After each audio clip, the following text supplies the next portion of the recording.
তুমি যদি প্রবাসীর ঘাম দেখতা তো বুঝতা প্রবাসীর কি পরিমাণ ঘাম ঝরে উপার্জন। আমি তো দেখছি সৌদি আরবে প্রতিবারই হজ উমরায় গেলে আমি তো প্রবাসীদের রুমে রুমে যাই। প্রবাসীদের সাথে আমার বহুত সম্পর্ক, আলহামদুলিল্লাহ। প্রবাসী আমাদের অনেক মহব্বত করে, অনেক কাঁদে। এইবারও হজ্জের সময় এক যুবক আমারে জড়ায় ধরে বলতেছে, হুজুর 16 বছর আজকে বিদেশে আছি।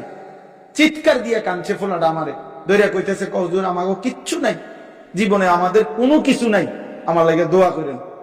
তা আমি বললাম, কেন নাই?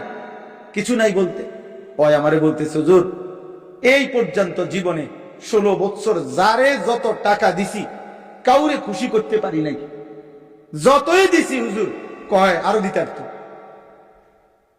দিছি 10,000, কইতে একটা বিদেশ তাইতে ইচ্ছা করলে 20,000 টাকা দিতে পারতো। বুঝেন নাই কথা? কাউরে খুশি করতে পারি নাই। সবাই কথা হলো এটা, আমি প্রবাসীর কাছে আরো টাকা আছে, আমার সব দিয়ে লাইছি হুজুর, আমি কাউরে খুশি করতে পারি না। আমার এত মায়া লাগছে। আহা, এই টাকা দিয়ে তো তোমাদেরকে পাঠায় বাবা, সেখান দিয়েই তুমি নারী দেখো, ছবি দেখো।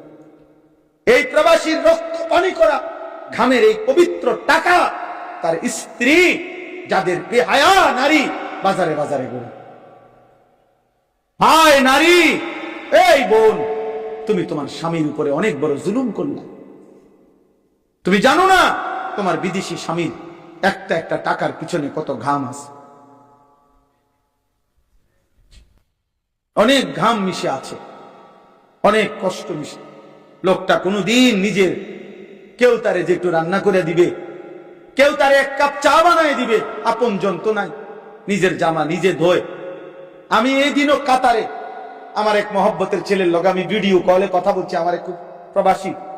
আমি দেখলাম এই একটা রুমের মধ্যে 4টা খাট, ছোট্ট একটা রুম, প্রত্যেক খাটের মধ্যে 2 জন মানুষ।